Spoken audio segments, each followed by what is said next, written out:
Air Traffic Control, ATC, is a system of ground-based controllers, communication equipment, and procedures that work together to manage the flow of air traffic. The primary role of air traffic control is to maintain safe distances between aircraft, prevent collisions, and direct the movement of aircraft on the ground and in the air. ATC also manages the flow of traffic in and out of airports, provides pilots with information about weather conditions and other factors that could affect their flight, and assists with emergency situations. ATC controllers use radar, communication systems, and visual observations to monitor aircraft and provide pilots with instructions. They use their expertise and knowledge of air traffic procedures to make decisions quickly and accurately to ensure the safety of all aircraft in the airspace. Airspace and air traffic control. Airspace refers to the portion of the atmosphere that lies above a specific geographical location and is classified into different types based on its use and the level of control required. Air traffic control, ATC, is responsible for managing the flow of air traffic within the airspace and ensuring the safe separation of aircraft. The level of control provided by ATC depends on the classification of the airspace. Class A airspace, which exists above 18,000 feet, FL 180 in the United States, is under strict ATC control.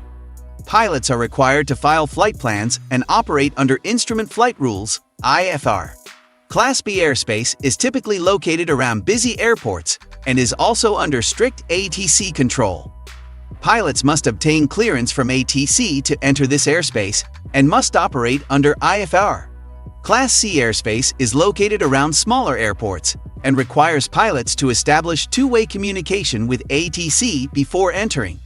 Class D airspace is located around the smallest airports and requires pilots to establish two-way communication with ATC, but does not require a clearance to enter.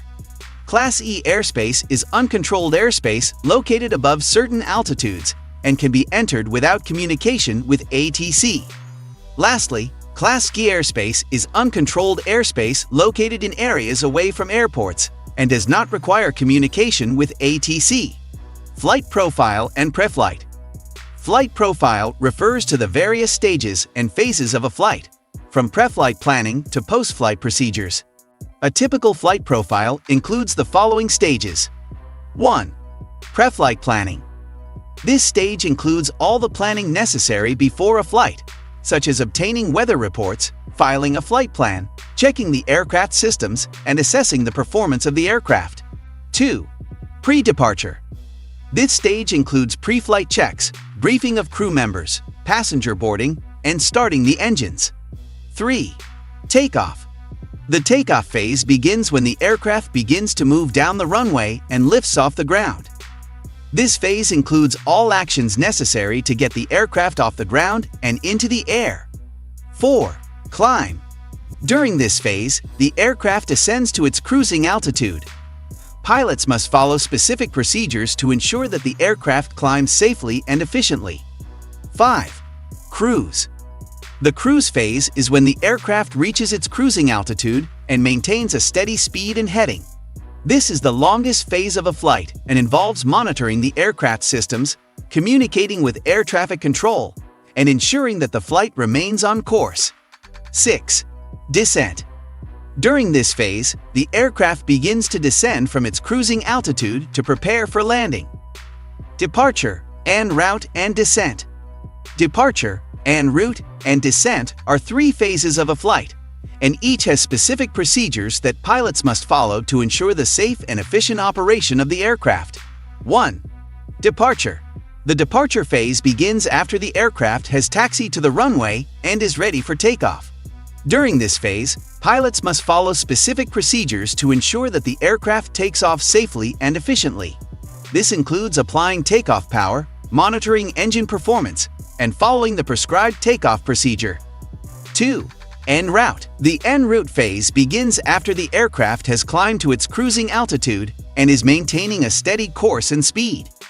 During this phase, pilots must monitor the aircraft systems, communicate with air traffic control, and ensure that the flight remains on course. Pilots must also be aware of weather conditions and adjust the flight plan as necessary to avoid turbulence or other hazards. 3. Descent. The descent phase begins when the aircraft begins to descend from its cruising altitude to prepare for landing. Pilots must follow specific procedures to ensure that the descent is safe and efficient, including adjusting the aircraft's speed and altitude and communicating with air traffic control. Pilots must also monitor weather conditions and adjust the flight plan as necessary to avoid hazards. Approach and landing. Approach and landing are the final stages of a flight and require careful attention to detail to ensure a safe and successful outcome. 1. Approach. The approach phase begins when the aircraft is near the airport and pilots begin following specific procedures to prepare for landing. During this phase, pilots must communicate with air traffic control and follow specific procedures to ensure a safe descent. This includes setting the aircraft's speed and altitude, configuring the flaps and landing gear, and lining up with the runway. Pilots must also monitor the aircraft systems and be aware of any changes in weather conditions or other hazards. 2. Landing. The landing phase includes all actions necessary to bring the aircraft safely to the ground. This includes reducing the aircraft's speed and descending to the runway. Pilots must follow specific procedures to ensure that the aircraft lands safely and smoothly, including adjusting the aircraft's speed and pitch and flaring the aircraft just before touchdown. Once the aircraft is on the ground, pilots must use the brakes and reverse thrust, if applicable, to slow the aircraft down and bring it to a stop. Air traffic control problems. Air traffic control, ATC, is a complex and demanding job, and there are a number of potential problems that can arise during a controller's shift. These include overload, weather, equipment failure, human error, and unexpected situations. To manage these and other potential problems, controllers must stay up to date on the latest procedures and technologies, work collaboratively with other controllers, and be prepared to adapt to changing conditions at a moment's notice. Air crash. Air crashes are catastrophic events caused by a variety of factors, such as equipment failure, pilot error, weather conditions, and other unforeseen circumstances. An investigation is conducted to determine the cause of the accident and identify contributing factors. To prevent air crashes, aviation professionals and regulatory bodies work to identify and address potential safety risks.